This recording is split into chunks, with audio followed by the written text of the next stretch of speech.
1-800-FOOD-RUT, helping you with your food stuff. 1-800-FOOD-RUT. Craft Edition. Welcome back to 1-800-FOOD-RUT. I'm your host, Asia, and I'm here to help you with your food stuff. And as you can see, we definitely don't have food stuff. We've got craft stuff. So we're finishing up our Father's Day series with a craft. The first episode showed you an actual food stuff, which is the tiger salad with steak. So go back and check that out. And now we're moving on to the craft. And our craft is going to be Delights of Dadhood, conversation jar. So the whole point of this jar is to get conversations rolling. Sometimes with some fathers, getting conversations started can be a little tricky. But if you kind of have a topic or something you want to discuss, it makes the entry point a little bit easier. So similar to what I did for Mother's Day, which was Moments of Motherhood, I'm all about reflecting. So did some research, and most of the things that have to do with reflecting or documenting and capturing the moment of parenthood is more so focused on the child. And I was like, that's cool, because that's cool and I get it. I said, that's cool.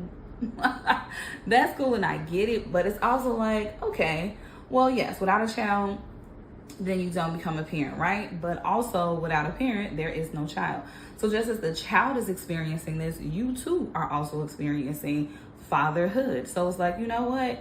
Let's get some things that's going to be about reflecting on your time and your journey in dadhood.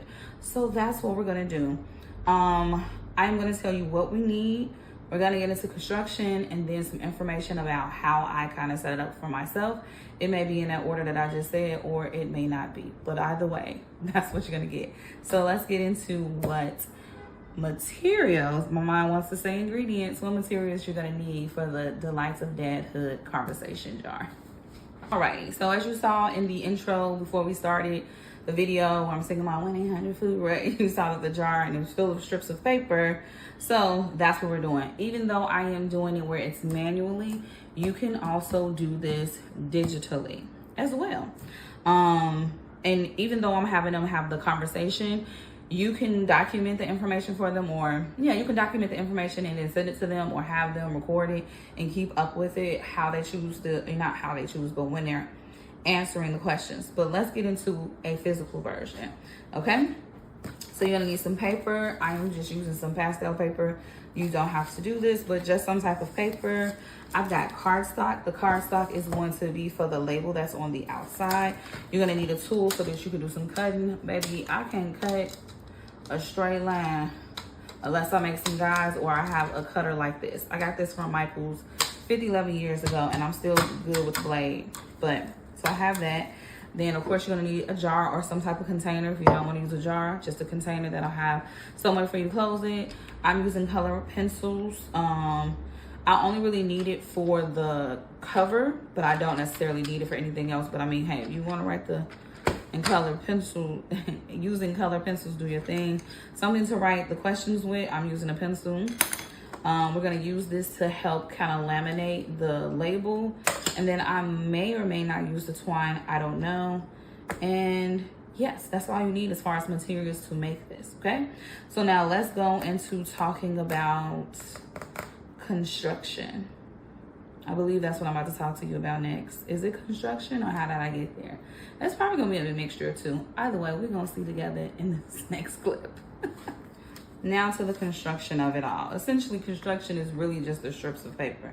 So when I first did it, I just cut it lengthwise, and I folded it in half, and it was just too big. So I was like, ooh, it wasn't fitting completely inside of the jar. So if you fold this paper over about like 1/4 of an inch, it's gonna be out of the jar. So I was like, okay, that's too big. So then, I don't know why, I just randomly was like, I'm just cutting it in half. So then I cut it in half, and I did the little 8-inch, and then it was like, okay, that's not working. And so I was like, well, you know what, girl? What we're not gonna do is just keep taking strips and cut it and guessing. So what I did was, I took the paper, and then I took the jar, and I was like, okay, where do I want it to stop? So I was like, I want it to stop like in here. So then I just took the paper, measured it. Right. We measured it. Then I took my, Not the jar almost falling. I'm gonna need you to be in my hand. So then I took this and then I just measured it, put a little line right there. Once I got the line on this contraption, I don't know if you're gonna be able to see it, but it's a ruler right here. And so basically I took this ruler, I measured it, and I was like, okay, it's like 4.5. So I was like, oh, let me just double it, it's 9 inches. So then I just will put it in here, stop at 9 inches, and then from there I would just cut the rest of the paper off and then do my things. And so that's how I got to the size that I wanted, because I think this is the one that I wanted it in. So that's how that works as far as construction, because I made this thing like it was of 1,005 things going on. But basically that's how you do it. So just measure the jar, take a strip of paper, figure out where you want it to stop, how tall you want the paper to appear, put a line, double that number, and that's going to tell you how long the strip is going to be, so you can fold it in half, and then boom, all your papers on the same size. It's going to fit in nice and neatly like you want to, instead of having to play a good old guessing game. I mean, also you could just do one and just use it as a template and cut from there too, like fold it however you want to, and then just make your cuts. But that's pretty much the construction. Also, you can do some decorations on the front. I'm choosing not to do it. I'm just gonna keep it very simple, straightforward. But if you know someone, I don't know why I'm looking over there, but if you know that if like whatever they're interested in, so whatever hobby they have, finding things that go with that hobby and putting them on here, you know, making it nice, making it presentable. Not to say I don't want to make it nice and presentable. I feel like my cover is gonna do as much as I want it to do. My cover, my label. So that is the construction of it all. So now let's get into the questions and all of that good stuff. Okay, so let's talk about the structure that I am using. You can for sure use this as your own personal template or replicate it yourself, or use it as a starting point. All of the questions that I have will be in the caption below, so it'll be easier for you to get them. With the structure that I have is similar to what I did for the moments of motherhood, and I did it based on the years of dadhood. So opposed to it being associated to the age of a child or a particular era of a child, words not working, I did it based on how many years in that journey that the dad would have. So the 4 eras I have are 0 to 5 years, 5 to 10 years, 10 to 15 years, 15 to 20 years. Yes. And some of them do overlap, and that's fine. And so that way they can ask the question. So now what if someone had a father and he's like, he doesn't have those 15 years or those 10 years or 20 years of dadhood yet? It's perfectly fine. When you look at the questions, you can then change it so that it'll be associated with the future. And give this an opportunity for them, like, okay, 1, let me be more present if I'm not. 2, let me start planning on how I do want to show up in this particular era of my dadhood journey, okay? And because I am using colored strips on my label that will be on the jar, the colors will have the different eras associated with it, so they'll know, like, this question is for the 10 to 15 year era of your dadhood, or this is from the 0 to 5 year era of your dadhood. Saying that over and over again is a mouthful.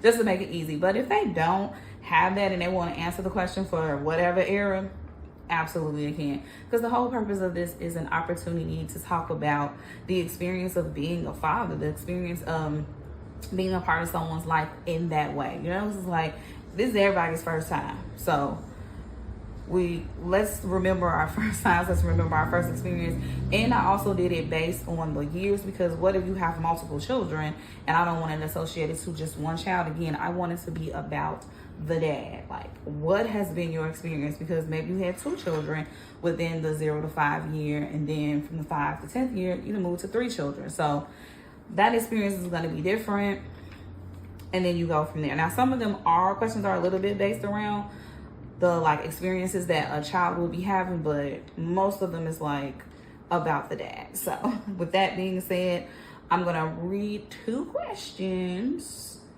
and then we're gonna go from there. Okay. Let's get into the 2 questions. So this question is from the 0 to 5 year category, and it is, when you think over this time frame, what would be the opening credits for this era? So this is from the TikTok trend where it was like, if they did an autobiography, a film about your life. Autobiography is the book. If they did a film about your life, what would be the opening credits song? And it's like the Disney intro. And so it's like, yeah, what was those first 5 years like? What would be a song to cement like this was the experience for me? And I love that. And then, and again, that's the 0 to 5 year.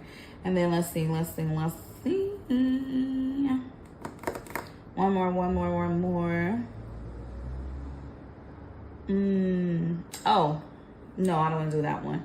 I did that one for motherhood. We're not doing that one.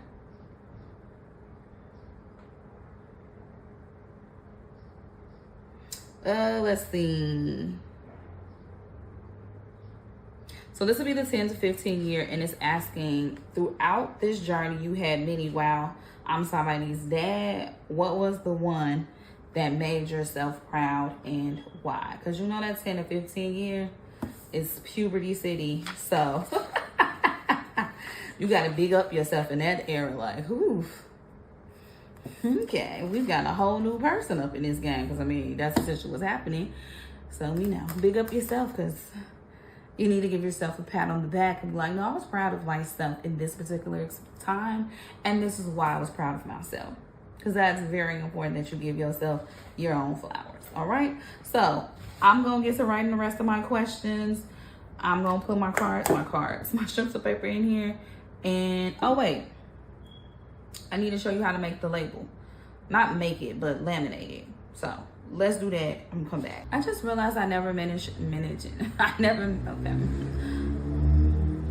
I just realized I never mentioned that I have a different craft on my TikTok of the same name, 100 Food Rut, that I did last year for Father's Day. It's really nice. It's like to my father, and it is pieces of pieces of why my mind can't think of what it is. I'm pretty sure I'm showing you a clip of it now. It wasn't pieces of advice. It is reflections about the things that you learned from your father, and it's like whenever you need to pick me up or a reminder that you are doing the thing, open up this container. It was all, you know, lovely and beautiful and sentimental per usual, because I'm a sentimental girly. But anywho, let's get to this label. So how I got to the size of the label is I basically measured the width of the tape so I can make sure that, because I didn't want double lines. You could have did it double, but I was like, no, because I'm not going to hold you. I'm not the biggest fan of the way this setup is. It sometimes makes it difficult to like just get the tape. I don't know why it makes it cumbersome. So I was like, let me just make it easy for myself. So that's what I did. And then even though my things are not lined it up, they're not centered, I was like, girl, as long as it does this for me, hold on. As long as it does that for me, I'm good with what it's giving, right? So essentially that's what I did. But anyway, I want to laminate this. This is cardstock, so it's a little bit heavier. And so what I'm going to do is, this is if you ain't got no lamination, this is how you do it. Okay? This is how you do it. You're basically going to just put it on the piece of paper. You're going to put the piece of paper down. Try to get it as straight as you can. Let's see. I think, no, it's that one a little crazy over here. That'd be the thing that's so funny about when you're measuring something. How it's like, okay, you got a guide and everything. And somewhere along the way, it'll be like, you know what? How about no? Oh, yeah, this is like peeling my stuff off. All right, well, we're going to probably have to have that little unevenness. Oh, no, I fixed it. And then you're going to just press it down. Hold on. I feel like it's doing something weird, as I thought. Told you that's why I hate this tape. But that's the only tape I've got.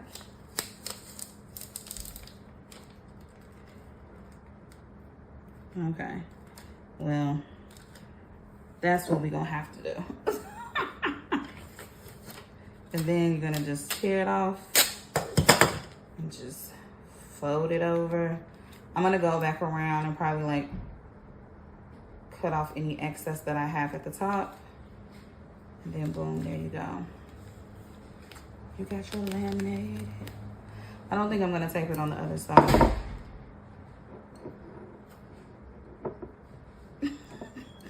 People be slamming this door over here. But yeah. And there you go. Keep it nice and protected. And we're done. So I had to do a little sound sign for the papas, for the dadders, for the fathers of it all. So just before we open this up, to tell you how I get here. So I have this invisible cord, or I think they call it invisible cord, either invisible or transparent cord. So it looks like you're not gonna be able to see it, but it looks like that. And then I got these gems that I've had for at least a year, and I got them from the good old trees of the Dollar Tree. So I have these ones, and then I have these as well.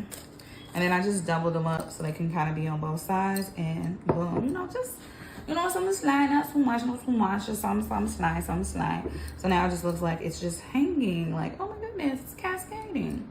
You know what I'm saying? Gems, because they're gonna give you some gems about life. Hello. Our girl be thinking. Anyway, so yeah. So you just untwist it, and then that's how it looks on the inside. It's kind of shifting because that was not over there. I had it set up where it was like, you know, it was real cute, but they doing whatever they're doing. So anyway, so this will be the hopper, and then he'll just pull it out. As you can see, I told you I got the little code. Wait, let me make sure I'm pointing in the right place. I got the code.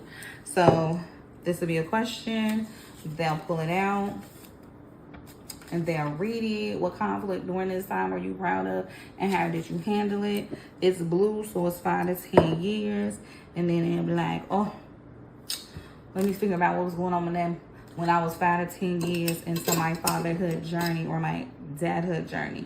You know, alliteration of it all. Delights of dadhood. I was going to put feats of fatherhood at first, but I was like, let's just call it delight. Let's make it, yeah, stick with the positivity of it all.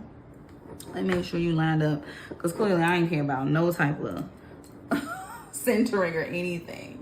But anyway, so yeah, give this a try. The Delights of Dadhood conversation jar. Like I said, you can document the answers they give or tell them to document it. And then like a few years down the line, take the things that they said, make a scrapbook, and then give it to them for a special event, occasion, like a birthday or something. And be like, here, wow, look at you.